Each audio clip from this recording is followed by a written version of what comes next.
మంత్రి శ్రీ రేవంత్ రెడ్డి గారికి, డిప్యూటీ ముఖ్యమంత్రి మిత్రులు పెద్దలు మా భట్టి విక్రమార్క గారికి, అలాగే మరొక మంత్రివర్యులు జూపల్లి గారికి, నా సహచరుడు, నా ఇష్టడు, నా మిత్రుడైన లోగన్ నాయకన్ కమల్ హాసన్ గారికి, మరో సోదరుడు నాగార్జున గారికి, అలాగే మరొక నాగేశ్వర గారి అవార్డు అందుకోబోతున్న జయసుధ గారికి, అండ్ బెస్ట్ యాక్టర్ సంపాదించిన నాగ చైతన్య, అలాగే బెస్ట్ యాక్ట్రెస్ రష్మిక మందన, ఇతర అవార్డు గ్రహీతలందరికీ స్వాగతం పలుకుతున్నాను, అభినందనలు తెలుపుకుంటున్నాను. ఈ శ్రీ పరాభవనామ తెలుగు సంవత్సరాది ఉగాది శుభాకాంక్షలు ఇక్కడ ఉన్నటువంటి ప్రతి ఒక్కరికి, ఆహ్వానితులకు, వీక్షిస్తున్న వారికి, రెండు రాష్ట్రాల తెలుగు ప్రజలకు ప్రతి ఒక్కరికి నా మనస్ఫూర్తిగా తెలుపుకుంటూ నా సంతోషాన్ని వెలిబుచ్చుకుంటున్నాను. ఎక్కడైతే కళాకారులు గౌరవించబడతారో అక్కడ రాష్ట్రం, దేశం, ఆ రాజ్యం సుభిక్షగా ఉంటుందన్నది నానుడి. దాన్ని సరిగ్గా అర్థం చేసుకుని ఒక సమయంలో కుంటిబడి ఉన్న, లేకపోతే నెగ్లెక్ట్ కాబడినటువంటి ఇదే ఫిలిం అవార్డ్స్ని ఆ యొక్క నానుడి అర్థం పరమార్థం గ్రహించి గౌరవ ముఖ్యమంత్రి గారు మళ్ళీ పునరుద్ధరించి కళాకారులను గౌరవించుకోవాలి, సినిమా యొక్క ప్రభావం ఎంత ఉంటుంది, దాని ప్రతాపం ఎంత ఉంటుంది, ఎంత ఇంపాక్ట్ ఇస్తుంది అనేది తెలుసుకుని ఎంతమందికి ఉద్యోగ అవకాశాలు ఇస్తాయి, ఎంతమందికి ఉపాధి కల్పిస్తుందనే దాని యొక్క ఆంతర్యం గ్రహించి మళ్ళీ దానికి పునర్జీవనం పోసి ఇదిగో ఈ రోజు ఇంత బాగా సజావుగా సాగటానికి, ఇంత హృదయంగా సాగటానికి, ఇంత అద్భుతంగా సాగటానికి కారణమైన వారికి ప్రత్యేకించిన మనస్ఫూర్తిగా నా ధన్యవాదాలు సభాముఖంగా తెలియజేసుకుంటున్నాను.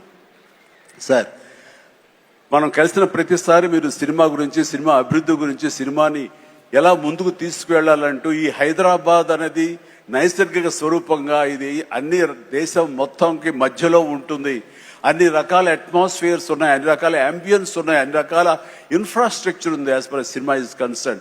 కాబట్టి ఇక్కడ ఒక తెలుగు సినిమా కాదు, లేదా దక్షిణ భారత సినిమా కాదు, భారతదేశ సినిమా అని ఇక్కడ కేంద్రంగా ఉంచడం, భవిష్యత్తులో ప్రపంచ దేశ సినిమాలను కూడా ఇక్కడ ఆహ్వానించేలాగా మనం అన్ని అభివృద్ధి చేయాలి, దానికి అవసరట్లుగా మేమందరం సమాయుత్తం అయ్యామంటూ దానికి ప్రత్యేకించి ఈ కార్యక్రమాన్ని, ఈ యొక్క దీన్ని బృహత్ కార్యాన్ని భట్టి గారికి అప్పచెప్పారు.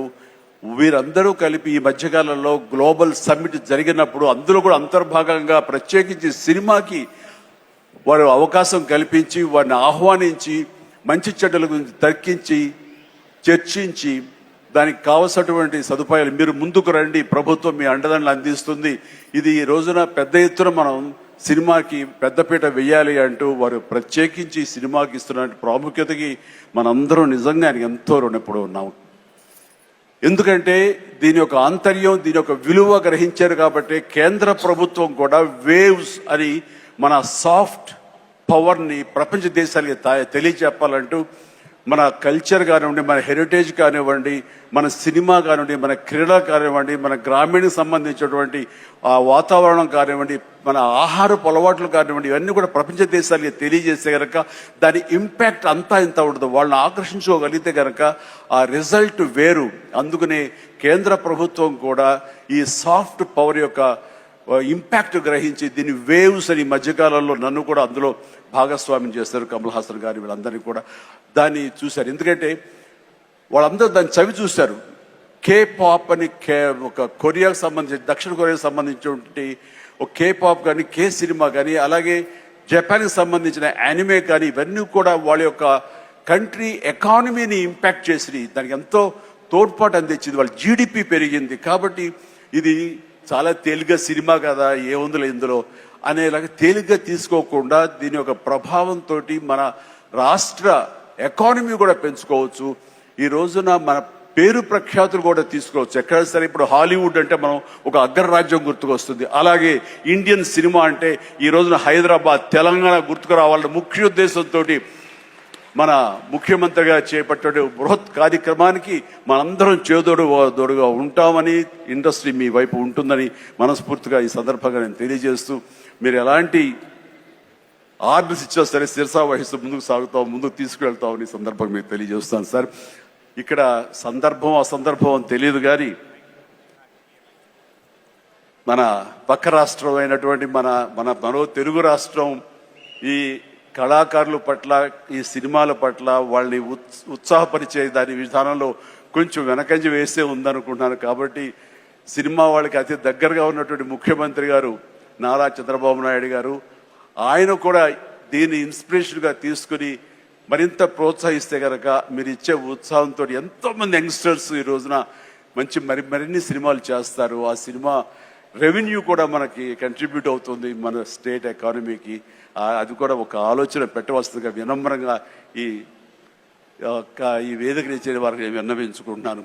అలాగే మన ఈ కార్యక్రమం, ఈ అవార్డులను చూస్తుంటే కనుక ఇది సీనియర్స్కి గౌరవాన్ని ఇచ్చే విధంగాను, అలాగే యంగ్స్టర్స్ని ఉత్సాహపరిచే విధంగాను చాలా చక్కగా ఈ అవార్డులు ఎంపిక జరిగింది. దాని కానీ ప్రత్యేకించి మన జ్యూరీ కమిటీకి కానీ, ఈ అవార్డుల కమిటీ సభ్యులకి ప్రతి ఒక్కరికి నా హృదయపూర్వక అభినందనలు తెలియజేస్తున్నాను.